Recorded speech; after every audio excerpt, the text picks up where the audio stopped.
City news वसा जनसेवेचा।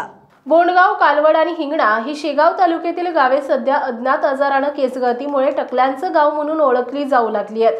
केसगळतीमुळे गावकरी हैराण झाले असून या गावात आरोग्य पथक देखील दाखल झालंय। बोंडगाव, कालवड, हिंगणा या गावातील नागरिकांना अज्ञात आजाराची लागण होऊन चक्क 3 दिवसातच संपूर्ण टक्कल पडत असल्याने नागरिकांमध्ये दहशत निर्माण झाली आहे। या प्रकरणी आरोग्य विभागानं गावात धाव घेत सर्वेक्षण सुरू केले।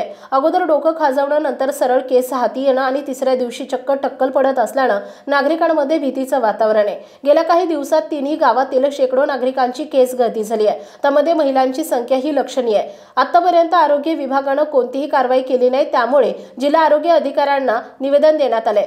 या तीनही गावांमध्ये उद्भवलेल्या समस्येबाबत उपचार शिबिर घेण्याची मागणी शेगाव तालुका प्रमुख शिवसेना रामेश्वर थारकर यांनी केली आहे। 3 दिवसातच आपोआप टक्कल पडत आहे। याबाबत जिल्हा आरोग्य अधिकारी डॉक्टर गीते यांना निवेदन देत केंद्रीय आयुष राज्यमंत्री प्रतापराव जाधव यांनाही देण्यात आले।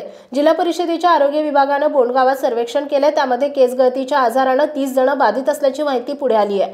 त्यांच्याबाबत पुढील उपाययोजना करण्यासाठी आरोग्य विभागाचं पथक गावात दाखल झाले। त्यांच्याकडून रुग्णांची लक्षणे आणि उपचार सुरू करण्यात आले। गावातील पाण्याचा स्रोत दूषित आहे का, तसेच पाण्याचा जडपणा मोठ्या प्रमाणात असल्याची माहिती आरोग्य विभागानं दिली आहे। तसे नमुने तपासणीसाठी पाठवण्यात आले। तसेच काही रुग्णांची त्वचारोग तज्ञांकडे उपचार घेतले असता शॅम्पूमुळे असा प्रकार होऊ शकतो अशी माहिती त्यांनी दिली आहे। तीनही गावातील या प्रकाराची माहिती मिळताच वैद्यकीय अधिकाऱ्यांचं पथक गावात पोहोचलंय। त्यांनी सर्वेक्षणासोबतच आरोग्यविषयक सल्ला दिलाय, तसेच लक्षणानुसार औषधोपचारही सुरू केलाय। या समस्येवर त्वचारोग तज्ञांचा सल्ला घेतला जातोय। City news Buldhana.